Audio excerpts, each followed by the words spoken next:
Bonjour à tous. Aujourd'hui, nous allons étudier une séquence de 5e sur les grandeurs et proportionnalités, séquence très importante qui sera complétée en 4e, réutilisée en 3e, qui tombe régulièrement dans son utilisation au brevet et tout simplement dans la vie de tous les jours pour votre futur.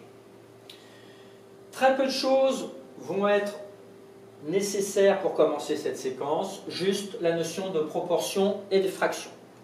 Au niveau des découvertes de cette année, les connaissances et compétences à acquérir, ça va être reconnaître une situation de proportionnalité ou de non-proportionnalité, partager une quantité en différentes parts selon un ratio donné, résoudre des problèmes de proportionnalité où interviennent des pourcentages et des échelles comme sur une carte routière. Nous commençons tout de suite par définir c'est quoi une situation de proportionnalité. Alors, on dira que deux grandeurs sont dans une situation de proportionnalité, ou que deux grandeurs sont proportionnelles, quand les valeurs de l'une, donc les valeurs de l'une des grandeurs, sont obtenues en multipliant les valeurs de l'autre grandeur par un même nombre. Et cette notion de multiplication va être très importante pour toute la proportionnalité. Et ce nombre, à ce moment-là, il va porter un nom, on dira qu'il est appelé coefficient de proportionnalité. Définition qu'il faut parfaitement savoir par cœur, donc comme à mon habitude, pour mes habitués maintenant, vous le savez, je mets un trait rouge à côté. Nous allons tout de suite voir un premier exemple. Voilà, on a un pain, on sait qu'il coûte 1,20 € et vous voulez en acheter 4. Quel est le prix à payer ? Et bien là, c'est relativement facile. Vous allez faire 4 fois le prix d'un pain pour trouver le prix total. À ce moment-là, on va pouvoir dire que le coefficient de proportionnalité est 1,20 ou 1,2. Si on avait eu 3 pains, on aurait eu 3 fois 1,20, 10 pains, 10 fois 1,20, etc. À ce moment-là, on dit que le prix à payer est proportionnel au nombre de pains achetés. Les deux grandeurs ici sont le nombre de pains et le prix à payer. C'est intéressant d'être capable d'identifier quelles sont les deux grandeurs. On verra, ça interviendra bientôt dans des tableaux. Deuxième exemple, un croissant coûte 1,10 € et dans le magasin, on nous informe que le quatrième est gratuit. Eh bien, à ce moment-là, le prix à payer pour 4 croissants ne va plus être 4 fois 1,10, puisqu'il y en a un quatrième gratuit. Donc à ce moment-là, on va dire le prix à payer n'est pas proportionnel au nombre de croissants achetés. On a une situation de non-proportionnalité, puisque le prix de 3 ou 4 croissants est le même. Voyons la définition d'un tableau de proportionnalité. Donc un tableau de valeurs est un tableau de proportionnalité quand les valeurs de la seconde ligne sont obtenues en multipliant, on retrouve la multiplication, les valeurs de la première ligne par un même nombre. Ce nombre, c'est toujours le coefficient de proportionnalité. Donc ça va être important et on va tout de suite éclaircir cela à l'aide d'un exemple. Premier exemple, voilà, on a un nombre de billes, c'est une grandeur, et la masse des billes totale est l'autre grandeur. On a 2 billes, 7 billes, 12 billes, on les a pesées, on a trouvé une masse de 12 grammes, 42 grammes, 72 grammes, et on veut savoir s'il y a proportionnalité, finalement, entre la masse des billes et le nombre de billes. Eh bien, pour ça, il y a une technique à faire. On veut trouver, en fait, quel est le nombre qui permet de passer de la première ligne pour arriver à la seconde ligne. Donc, par quel nombre il faut multiplier 12 pour avoir 72, 7 par 42, etc. Eh bien, pour savoir, simplement, en 5e, on va se dire, tiens, je vais diviser pour chaque colonne la ligne du bas divisée par la ligne du haut. Ligne du bas divisée par la ligne du haut, etc. Donc allons-y. 12 divisé par 2, j'ai choisi des valeurs faciles, ça fait 6. Ensuite, 42 divisé par 7. C'est aussi facile, si vous connaissez vos tables de multiplication, ça fait 6. Donc pour l'instant, on peut se dire on est bien parti. S'il n'y avait que ceci, s'il n'y avait pas la dernière colonne, ce serait un tableau de proportionnalité. Mais il faut vérifier ici. 72 divisé par 6, soit vous y arrivez de tête, soit vous prenez une calculatrice, mais ça fait aussi 6. Et comme on a trouvé la même valeur pour ces trois quotients, on est sûr que pour passer de cette ligne-là à celle-ci, on a multiplié par 6. Donc, on peut dire que comme les quotients sont tous égaux, alors on a un tableau de proportionnalité, son coefficient de proportionnalité est 6. Attention, on ne peut pas dire les trois coefficients de proportionnalité sont égaux. Dans une situation, soit on a un coefficient de proportionnalité, soit on n'en a aucun. Si par exemple on avait trouvé 7, on ne pouvait pas dire qu'on avait des coefficients de proportionnalité différents. On ne peut pas le dire. Là, on a étudié le tableau. Maintenant, on va interpréter le résultat par rapport à la situation. Comme le tableau est proportionnel, on peut dire que la masse des billes est proportionnelle au nombre de billes. Deuxième exemple, le tableau suivant est-il proportionnel? On étudie le prix à payer pour une location. Ça peut être un vélo ou tout autre objet. On va suivre le même modèle. Diviser la deuxième ligne par la première ligne. C'est toujours dans ce sens-là qu'il faut le faire. 34 divisé par 4. Divisé par 4, c'est divisé par 2 et encore divisé par 2, pour faire mentalement. Ça fait 8,5. Et 48 divisé par 6, bah ça, vous le connaissez, ça fait 8. Voilà un cas où les quotients sont différents. Là, je ne parle pas de coefficients. Les quotients sont différents. Alors, on pourra dire que c'est une situation de non-proportionnalité. Et on pourra en conclure en interprétant par rapport à la situation. Le prix à payer n'est pas proportionnel à la durée de la location. Là, c'était pour savoir si on avait une situation de non-proportionnalité ou de proportionnalité à l'aide des tableaux. Maintenant, on va avoir un tableau de proportionnalité, mais il ne va pas être complet, on va vouloir le compléter. Pour compléter un tableau de proportionnalité, on va voir qu'il existe plusieurs méthodes. Voilà un exemple. On a un nombre de macarons et un prix à payer. On sait que pour 6 macarons, on paye 7,20 €. Pour 8, on ne sait pas, on l'a appelé X. Et 14, on ne sait pas, on l'a appelé Y. Mais on est d'accord, on a une situation de proportionnalité. Donc si on a une situation de proportionnalité, on sait que ça divisé par ça égale ceci divisé par cela, ceci divisé par cela. Donc grâce à cette colonne, on va pouvoir déterminer le coefficient de proportionnalité. Donc première méthode avec le coefficient de proportionnalité, et on va le faire que pour cette colonne. Ça, on le gardera pour une autre méthode. Donc, calculons le coefficient de proportionnalité. 7,20 ou 7,2 divisé par 6, ça fait 1,2. Donc ça veut dire que pour passer de cette ligne-là à celle-là, on multiplie par 1,2. Donc on va trouver x en faisant 8 fois 1,2.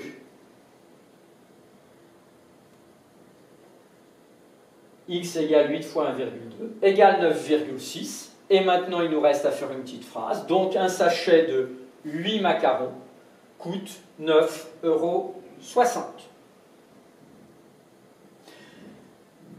On va faire une petite remarque. Ce qu'on vient de trouver ici, en fait, ce 1,20 €, ça revient aussi à avoir déterminé le prix finalement d'un macaron. Aussi, la remarque, elle va dire, la méthode avec le coefficient est aussi utilisable par la méthode par passage par l'unité. Cela revient à trouver le prix d'un macaron. L'unité, c'est bien 1. Deuxième méthode, par addition ou additivité. Alors cette méthode, elle n'est pas toujours possible. Il faut des valeurs un peu particulières dans le tableau. Regardez bien, on a ces deux premières colonnes, ça y est, et on veut trouver la dernière. Si 6 macarons coûtent 7,20 € et 8 macarons coûtent 9,60 €, eh bien, regardez bien. Alors, on pourrait faire l'autre méthode, hein, bien entendu, faire 14 fois 1,20 €. Mais là, je veux une autre méthode par addition. Eh bien, regardez, si on ajoute 6 et 8, cela fait 14. Donc, comme il y a proportionnalité, eh bien, si le nombre de macarons, on peut les additionner, eh bien, à ce moment-là, il va en être de même pour le prix. Alors, les 14 macarons coûtent, on fait la somme des deux tarifs, hein, c'est comme si on achetait ces deux sachets et qu'on les réunissait dans un troisième sachet. 7,20 plus 9,60 égale 16,80 €. Mais attention, c'est bien parce que là, si on avait cherché pour 13 macarons, on n'aurait pas pu faire l'additivité. Troisièmement, les pourcentages, notion très utilisée dans la vie courante, vous en voyez autour de vous régulièrement. Définition, un pourcentage de P%, ça veut dire 30%, 20%, 15%, 2,7%. Donc P, c'est général, c'est une valeur littérale, comme une lettre. Représente une situation de proportionnalité de coefficient P sur 100. Si vous écoutez quand vous dites pour 100, comme dans pourcentage, eh bien pour 100, ça veut dire que le dénominateur va être égal à 100. Ça, c'est une définition à connaître par cœur. Propriété. Si on prend P% d'une valeur, par exemple, si on dit on prend 20% de 30 carrés de chocolat, si on dit je prends 5% de 25 élèves, si je prends 32% de 6 €, eh bien à ce moment-là, cela revient à multiplier. On a encore cette notion de multiplication en lien avec la situation de proportionnalité. La fameuse valeur par P sur 100. Le P sur 100, c'est celui-là. La multiplication, c'est parce que c'est la situation de proportionnalité. Et ça, c'est extrêmement utilisé cette année dans la vie courante et les années futures en mathématiques. Propriété importante donc à savoir, et on va tout de suite étudier quelques exemples. Premier exemple, on veut calculer un pourcentage d'une valeur. Par exemple, lors des soldes, une remise de 20% est accordée à un livre qui coûte 15 €. Le montant économisé, c'est 20% de 15 €. Là, en se disant qu'on veut calculer le montant de la remise, combien on économise. Donc 20% de 15 €. Et ça, regardez bien, ça va être important, il faut avoir une attention un peu soutenue là. Cela, on va le traduire en utilisant la propriété. Soit 20%, et bien 20%, 20 sur 100. 2, c'est multiplié, et 15, on le retrouve ici. Et avoir ceci comme méthode en tête, c'est vraiment quelque chose qui est important au niveau de la logique pour les années futures. 20%, 20 sur 100, de quelque chose fois la valeur. 20 sur 100 fois la valeur. Il y a d'autres méthodes pour écrire, mais au niveau de la logique, pour vous aider dans le futur, vraiment 20%, 20 sur 100 et le 2 fois. Alors après, on peut faire certains calculs de tête. Là, c'est simple. 20 divisé par 100, ça fait 0,2 fois 15. Et 0,2 fois 15, ça se fait aussi de tête. Si c'était 2 fois 15, ce serait 30. Là, ce n'est pas 2, mais 10 fois moins. Donc, ça fait 10 fois moins aussi. Ça fait 3 € d'économiser.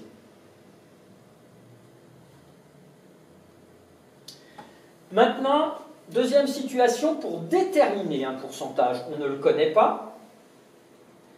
Et par exemple, on a une classe, oula, il y a un petit problème de décalage. Dans une classe de 28 élèves, on sait que 7 élèves sont gauchers. Et on veut calculer le pourcentage d'élèves gauchers. Eh bien, on va en repasser par, première méthode, la proportion, que vous avez travaillé dans le passé. Une proportion, c'est une fraction. Donc, par exemple, si 7 élèves sont gauchers parmi 28, on peut dire qu'il va y avoir 7 28e d'élèves gauchers. Mais nous, on veut un pourcentage, donc ça ne nous intéresse pas. Souvenez-vous, à la diapositive d'avant, on ne veut pas comme dénominateur 28, on veut comme dénominateur 100, pour 100. Donc, ça, on va calculer ça. Alors, soit on y arrive de tête, soit on prend sa calculatrice. Ça fait 0,25, ou un quart, mais c'est mieux, 0,25, il nous faut une valeur décimale. Ce sera plus simple. Nous, on n'a toujours pas le dénominateur qui est égal à 100. Mais 0,25, ça, on sait le transformer. On a appris dans les années passées à le transformer en fraction avec un dénominateur qui soit 100. C'est 25 sur 100, soit aussi 25% des élèves. Donc là, je pourrais très bien ne pas mettre de signe égal et écrire donc ou alors 25% des élèves. Ce serait parfait. Remarque, déterminer un pourcentage revient à déterminer une proportion, c'est ce qu'on a fait ici, sous forme d'une écriture fractionnaire de dénominateur 100. On est passé de ceci à cela. Là, on a bien une proportion de dénominateur 100. On en a 25 pour 100. Deuxième méthode, par la proportionnalité. Donc on peut créer un tableau, et souvent, s'aider d'un tableau dans la proportionnalité, ça nous fera gagner du temps. Surtout quand l'exercice nous paraît un peu compliqué et qu'on est perdu. Donc on va créer un tableau avec nos deux grandeurs, le nombre d'élèves dans la classe et le nombre d'élèves gauchers. Pour l'instant, on peut compléter déjà une colonne. On sait que quand il y a 28 élèves, il y en a 7 qui sont gauchers. Et nous, comme on veut pour 100 élèves, on va mettre 100 élèves ici et on va chercher le nombre d'élèves gauchers pour 100 élèves dans la classe. C'est une situation de proportionnalité, donc on a l'habitude maintenant de calculer le coefficient de proportionnalité. Deuxième ligne divisée par la première ligne. Tiens, ça ressemble à ce qu'on a fait juste avant. Ceci fait 0,25, donc ça veut dire que pour trouver x, on va faire 100 fois 0,25. Là, j'aurais pu rajouter ceci. Voilà, en passant par la proportionnalité.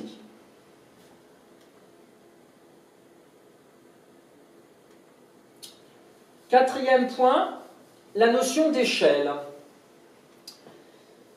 Alors une définition, l'échelle d'un plan. Alors un plan, ça peut être une carte routière, mais ça peut être aussi sur une photo, sur une image. Là, c'est une manière de dire, hein, le plan. Ça va être un coefficient de proportionnalité entre des distances sur ce fameux plan et les distances réelles. Et il y a une égalité à connaître parfaitement. L'échelle égale distance sur le plan divisé par distance réelle. Très important, échelle, plan ou représentation ou photo et la réalité. Et moi je dis à mes élèves, comme petit truc que j'utilise pour m'en souvenir, ces trois mots les plus importants à savoir placer dans l'égalité, eh bien, ils suivent l'ordre alphabétique E, P, R, puisque je lis de gauche vers la droite et après vers le bas. Il ne faut surtout pas se tromper. Et il faut une condition quand même, que les deux distances ici soient mises dans la même unité. Si ici on a des mètres, il faudra des mètres. Si c'est des centimètres, il faudra des centimètres. Donc, notion très importante à savoir. Surtout ceci et cela. La phrase un peu moins importante. Remarque, si l'échelle est supérieure à 1, donc si on multiplie, puisqu'on a une proportionnalité, par des nombres supérieurs à 1, par exemple, on a trouvé une échelle de 100, eh bien à ce moment-là, on a un agrandissement. si vous prenez dans votre livre de SVT des photos qui ont été faites avec le microscope, avec une loupe, et bien souvent vous voyez un fois 100, un fois 1000, un fois 5000, qui indique bien que c'est plus grand que 1 et qu'on a un agrandissement pour l'échelle. Si l'échelle est égale à 1, ben si on multiplie par 1, ça ne change rien. Donc on aura une taille réelle. Et troisième situation pour la remarque, vous avez déjà compris, après supérieur à 1 égale à 1, ça va être inférieur à 1.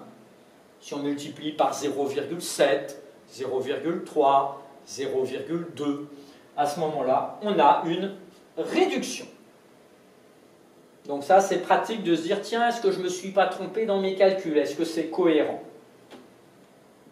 Exemple, une carte routière dont l'échelle est, alors là, ça se lit 1, attention, c'est une barre un peu oblique, 1 250 millième.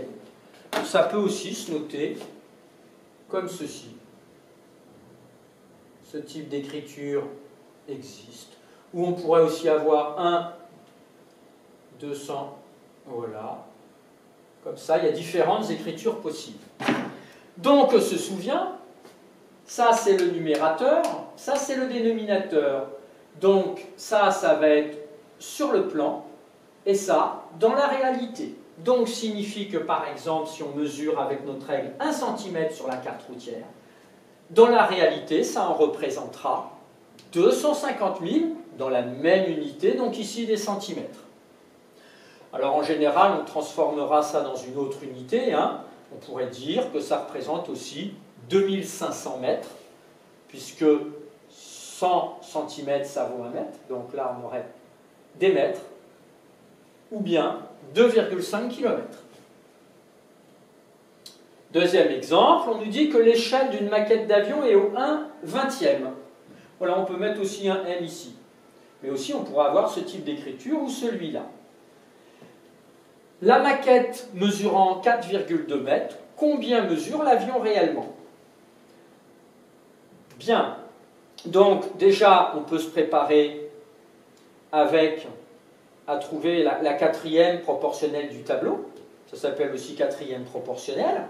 La taille sur la maquette, 1 mètre sur la maquette, 1 mètre sur le plan, voilà, sur la maquette, représente 20 mètres en réalité. Et nous, on cherche pour 4,2. C'est une situation de proportionnalité, donc on peut trouver le coefficient de proportionnalité que je vais directement mettre ici. C'est 20 sur 1, ou 20. Donc, pour trouver y, on fait 4,2 fois y. J'aurais pu faire une phrase, le coefficient de proportionnalité est, etc. Je vais un peu plus vite. 4,2 fois 20, 84 mètres. Et là, comme on a multiplié par 20, on a bien agrandi. C'était une maquette. Dans la réalité, l'avion réel, il est plus grand que la maquette. Dernier point, la notion de ratio, qui est relativement nouveau dans les programmes. Ça fait quelques années.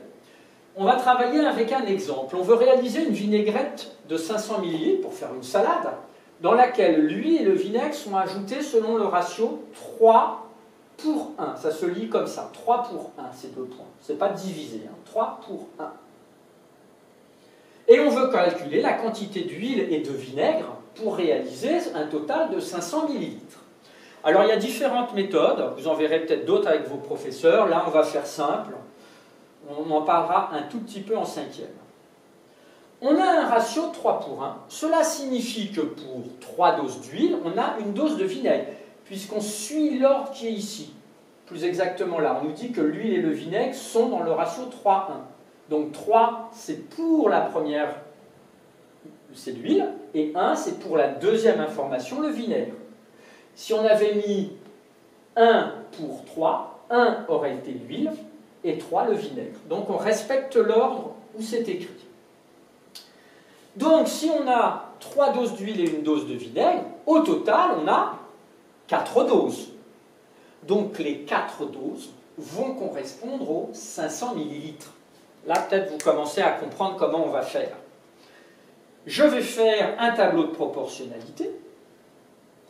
Nombre de doses, 4 au total pour 500 ml. Et bien on va chercher pour une dose quel est le volume.